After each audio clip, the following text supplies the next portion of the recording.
کسی بھائی نے پوچھا ہے علماء دیوبند کے عقائد کے حوالے سے اور ان کے پیچھے نماز پڑھنے کے حوالے سے۔ چند سوالات پیش خدمت ہیں۔ تبلیغی جماعت کو آپ کفر و شرک کرنے والی کہتے ہیں، مگر یہ جماعت تو بہت اچھا کام کر رہی ہے، آپ کس بنیاد پر اس کو غلط کہتے ہیں؟ برائے مہربانی تفصیل سے واضح کریں۔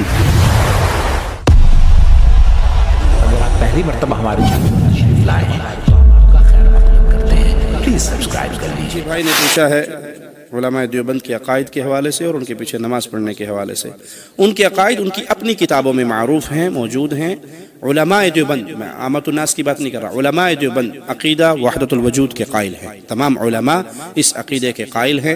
اس عقیدے کی روشنی میں نعوذ باللہ ثم نعوذ باللہ کائنات کی ہر چیز کو وہ اللہ کی مختلف صورتیں ہی بیان کرتے ہیں۔ تمام بد عقیدہ صوفیہ کا یہی عقیدہ ہے۔ ڈاکٹر اسرار اپنی ایک تقریر میں کہتے ہیں کہ آپ ایک لکڑی پکڑ لیں، اس کے کارنر پہ ایک کپڑا باندھیں، اس پہ پیٹرول لگائیں، آگ جلا لیں، وہ لائٹ ہو جائے گی، اس کو سپیڈ سے دائرے میں گھمائیں، دیکھنے والے کو دائرہ نظر آئے گا، حقیقت میں وہ دائرہ نہیں ہوگا۔ اسی طرح ہمیں بظاہر یہ کائنات نظر آ رہی ہے، حقیقت میں یہ کائنات نہیں ہے بلکہ نعوذ باللہ یہ اللہ کی عین ہے، اللہ کی غیر نہیں ہے۔ یہ عقیدہ وحدت الوجود ہے جس کے کفر ہونے میں امت کے سلف کا اتفاق ہے کہ اس میں کوئی شک نہیں۔ اور یہ نہیں ہے کہ علماء دیوبند کے یہ پرانے عقائد ہیں، ان کی بکس میں کتابوں میں لکھے، مر گئے، دفن ہو گئے، ختم ہو گئے۔ یہ زندہ عقائد ہیں جو آج تک ان کی زبانوں پر رائج ہیں۔ نہیں یقین تو فضائل صدقات اکثر بھائیوں کے گھر میں آپ کو مل جائے گی، اس کو اٹھائیے۔ اگر وہ کتب خانہ فیضی لاہور کی چھپی ہوئی ہے تو اس کا پیج 558 اس کو پڑھیے، اس میں وہ لکھتے ہیں اے اللہ معاف فرمانا، جھوٹا ہوں، کچھ نہیں ہوں، تیرا ہی ذل ہے، تیرا ہی وجود ہے، میں کیا ہوں، کچھ نہیں ہوں، جو تو ہے وہ میں ہوں۔ تعالی اللہ عما یقول، جو تو ہے وہ میں ہوں۔ میں اور تو خود شرک در شرک ہیں۔ یہ کاغذ اس کاغذ کا شریک ہے، پارٹنر ہے، یہ بھی کاغذ ہے اور یہ بھی کاغذ ہے۔ وہ کہتے ہیں اللہ میں اور تو خود شرک در شرک ہے۔ ہم ہاتھ باندھ کے اپیل کرتے ہیں علماء دیوبند سے، محبت کے ساتھ سوال کرتے ہیں۔ کسی کو چھیڑنا، طنز کرنا، ٹیز کرنا، گالی دینا، برا کہنا ہمیں محمد کریم نے سکھایا ہی نہیں ہے صلی اللہ علیہ وسلم۔ ہم تو ادب سے، محبت سے، پیار سے دلوں کو قریب کرتے ہوئے سوال کرتے ہیں بندہ اللہ کیسے بن گیا؟ بندوں کے سردار ہیں محمد عربی صلی اللہ علیہ وسلم۔ نماز پڑھ پڑھ کے قدم مبارک سوج گئے ہیں۔ سیدہ کائنات سوال کرتی ہے اللہ کے نبی اتنی محنت کر رہے ہو، اللہ نے تو آپ کے اگلے پچھلے سب معاف کیے ہیں، معصوم عن الخطا ہیں، کوئی آپ کے کھاتے میں گناہ نہیں ہے، پھر بھی اتنی لمبی عبادتیں پڑھ کرتے ہو؟ کہا عائشہ جس اللہ نے اتنا رحم کیا، کیا میں اس کا شکر گزار بندہ نہ بنوں؟ کیا نہ بنوں؟ بندہ نہ بنوں۔ نبی اپنے آپ کو کیا کہہ کر کے انا عبدہ ورسول، میں اس کا بندہ ہوں۔ جب امام کائنات اتنی عبادتوں کے باوجود بندے رہے تو آج کا کوئی صوفی فنا فی اللہ ہو کر اللہ کیسے بن گیا؟ اس کا جواب کائنات تک آپ کو نہیں ملے گا۔ یہ ان کے بنیادی عقیدے میں وحدت الوجود کا عقیدہ ہے۔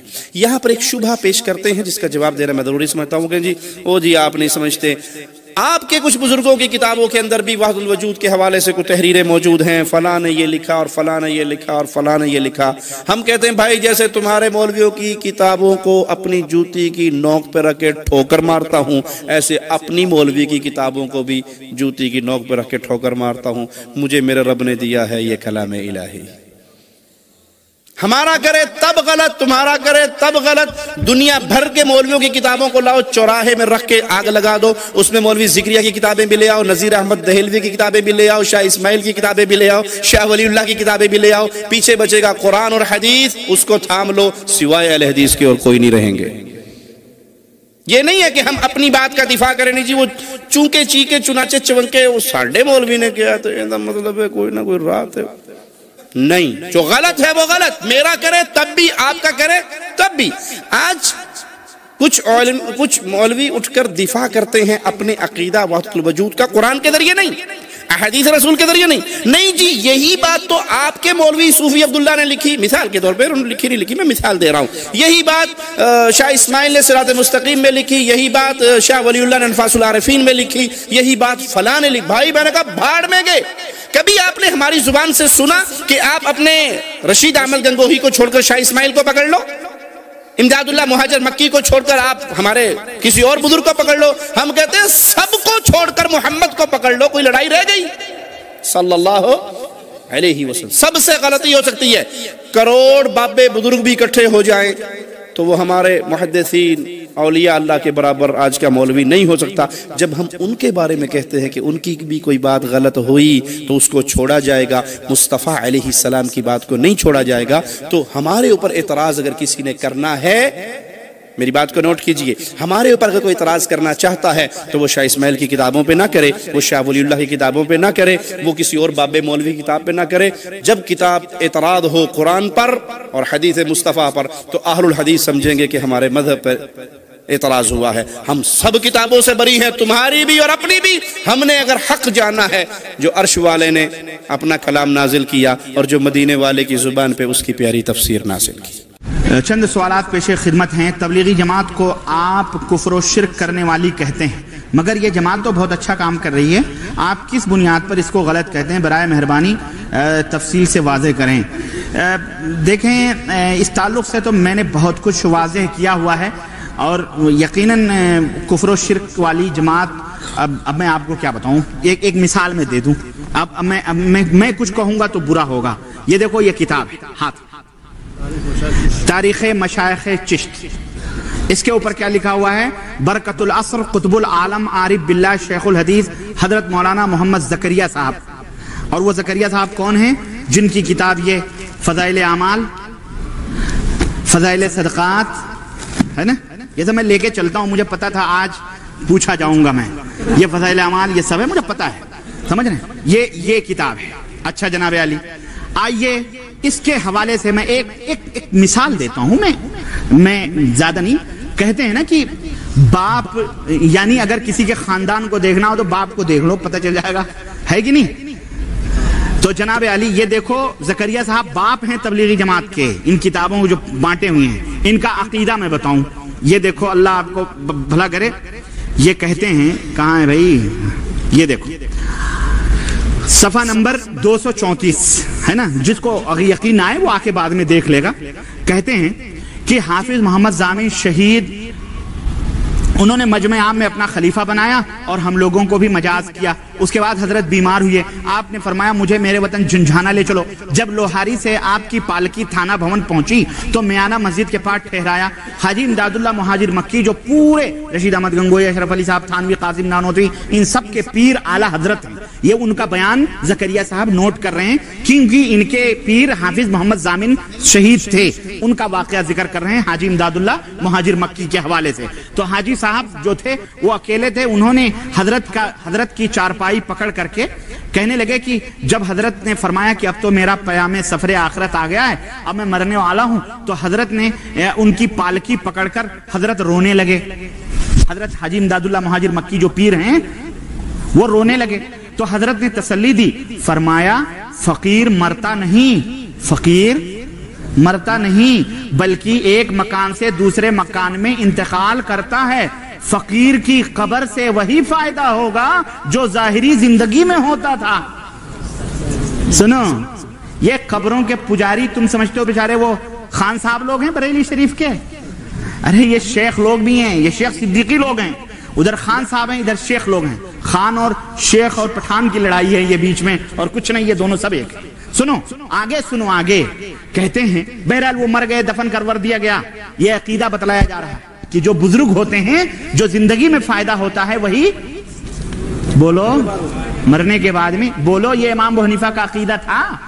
امام ابو حنیفہ رحمۃ اللہ علیہ قبر سے گزرے، ایک آدمی روز چلا رہا تھا، کہنے لگے ہیں تو کیا کر رہا ہے؟ کہا میں برسوں سے اس قبر والے کے پاس آ کے فریاد کرتا ہوں اور کچھ مانگتا ہوں۔ یہ کہا اس نے کچھ سنی؟ کہا نہیں۔ کہنے لگے تو ماتھا رگڑ رگڑ کے مر جائے گا، یہ تیری بات قیامت تک نہیں سن سکتا ہے۔ یہ حنفی ہیں، یہ کہتے ہیں مرنے کے بعد بھی وہی فائدہ ہوتا ہے جو زندگی میں ہوتا تھا۔ سنو، کہتے ہیں اس کے بعد بہرحال وہ کرامت ورامت کی، ان کو دفن کر دیا گیا، تو کہنے لگے حضرت سارا انوار سمیٹے ہوئے ہیں، ورنہ یہ تو کہیں دوسری جگہ ہوتے تو پوری دنیا روشن ہو جاتی۔ بہرحال کہتے ہیں اعلیٰ حضرت حاجی امداد اللہ مہاجر مکی رحمت اللہ علیہ نے کیا کیا؟ مزار کے سرہانے چند اشعار لکھے اور اس کو کتبے میں لکھا کر پتھر اتھر پہ سرہانے حاجی ان کے ضامن اپنے پیر کے سرہانے لگا دیا۔ وہ اشعار کیا تھے؟ یہ لکھے ہوئے ہیں۔ اشعار کیا تھے؟ سنو، کہتے ہیں شہر جھنجھانا ہے ایک جائے ہدا، مسکن و ماوا ہے جس جا آپ کا، بہرحال لمبا ہے. کہتے ہیں پاس اس مرقد کے قبلہ رخ نبی، پاس اس مرقد کے قبلہ رخ نبی ہے زیارت گاہ میرے پیر کی، اس جگہ ہے مرقد پاک جناب، سر جھکاتے ہیں جہاں شیخ و شباب. جتنے بڈھے اور جوان ہیں ہمارے پیر کے قبر کے سامنے جا کے کیا کرتے ہیں؟ سر جھکاتے ہیں. ممتا گپتا نے کچھ دن پہلے بی بی سی لندن میں زین العابدین صاحب جو 26ویں پیڑھی پر خواجہ معین الدین چشتی کے ہیں، اس سے یہی انٹرویو میں کہا کہ وہاں پہ جا کے ہم نے دیکھا ہے لوگ ماتھا ٹیکتے ہیں وہاں، تو پھر تو یہ اس کے اندر بت پرستی کی بو نہیں آتی. تو کہا نہیں، یہ تو ایسے ہی ہے جیسے گرو دکشنا لیتے ہیں ہندو لوگ، اپنے گروؤں اور سادھوؤں کے پیروں کو چھوتے ہیں، گرو دکشنا لیتے ہیں، ایسے بھی ہم لوگ جا کے مزاروں کو گرو دکشنا لیتے ہیں، وہاں بھی جا کے سروں کو جھکاتے ہیں. یہ دیکھیں کس طرح سے وہاں میرے پاس وہ ریکارڈ موجود ہے اور لوگوں نے سنا ہوگا. Be B C London Mamata Gupta بہت چبھتے ہوئے سوالات کرتی ہے اور لا کے اینڈ پہ چھوڑتی ہے اس طرح سے. شیعہ تک نے کہلوایا یہ شیعہ ہے، کہلوایا ہے اس نے، اور وہ سے ریکارڈنگ موجود ہے، میں دکھاؤں گا. سنو، کہتے ہیں جس کو ہو، اب یہ سنو، یہ کفر سنو، یہ کفر. تم کہتے ہو نا کہ یہ تو کفر و شرک سے ڈانڈے کہاں ملتے ہیں. سنو، جس کو ہو شوق دیدار خدا، جس کو ہووے شوق دیدار خدا، ان کے مرقد کی زیارت کو وہ جا. استغفر اللہ. یہ تبلیغی جماعت کے سرخیل برکت العصر یہ لکھا ہوا ہے. اللہ ایسی برکت سے امت کو محفوظ رکھے. یہ برکت ہے، یہ برکت ہے، یہ کفر برکت ہے. یہ برکت تو اچھی چیزیں ہوتی ہیں، یہ کفر تو سنو، کہتے ہیں کہ یعنی پیرو مرشدو مولا میرے حضرت نور محمد نیک پہ، اعتقاد دل سے جو جائے وہاں، اعتقاد دل سے جو جائے وہاں، اس پہ سب اسرار باطن ہو عیاں. جتنے بھی راز کی چیزیں ہیں سب کھل جائیں. اور دیکھتے ہی، سنو یہ سنو، دیکھتے ہی اس کے مجھ کو ہے یقین، اس کو ہو دیدار رب العالمین. استغفر اللہ. یہ میری کتاب نہیں ہے. مجھے کیوں الزام دیتے ہو؟ مجھے الزام مت دو. آئینے تجھ خود ہی بتا، ان کا تو ہمراز ہے تو. یہ کتاب خود بتلاتی. میرے عزیزو، اگر کوئی آدمی نمازی ہو، پرہیزگار ہو، سخاوت کرنے والا ہو، سیٹھ ہو، سب کچھ ٹھیک ہے، غریبوں یتیموں بیواؤں کی مدد کرنے والا، لیکن وہ تھوڑی سی شراب بھی پی لیتا ہو تو اسے شرابی نہیں کہو گے؟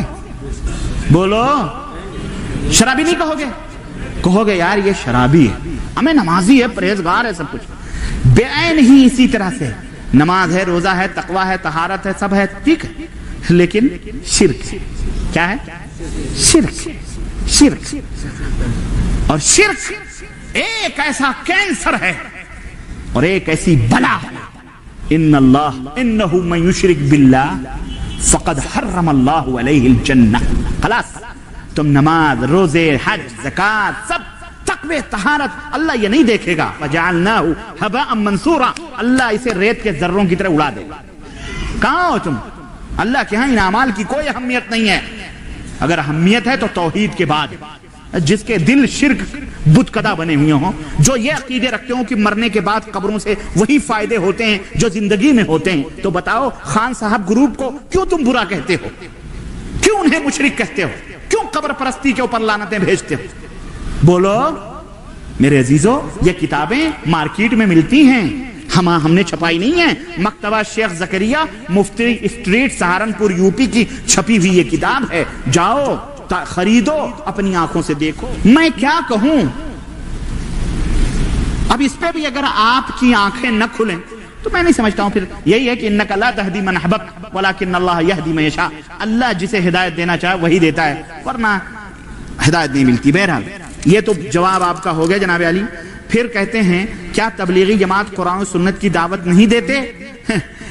یہ تو اپنے امام کی دعوت نہیں دیتے، قرآن و سنت سے بڑی دور کی بات رہی. امام صاحب جو کہہ کے گئے اسی کی دعوت نہیں دیتے. امام صاحب نے کہا قرآن و سنت پھیلاؤ، یہ دیوبند کا مذہب پھیلا رہے ہیں بیچارے، اور اس کو تبلیغ کا نام دیا. تو کیا اتنی دین کی محنت سب بیکار ہے؟ ہاں بھائی، شرک کے بعد سب بیکار ہی ہے۔